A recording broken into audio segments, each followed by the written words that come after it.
Hello everyone, welcome to my another video. Hope you are doing well today. I wanna describe my presentation topic Cox's and National Zoo in this video.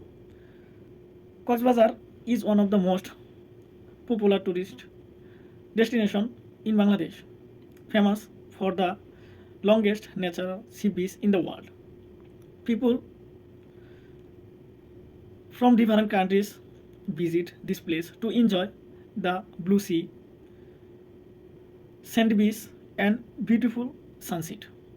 On the other hand, the National Zoo is an important place to learn about animals and wildlife. Visitor can see many species and gain knowledge about nature. Both Cox's and the National Zoo are valuable tourism, education, and recreation. Thanks for listening to me.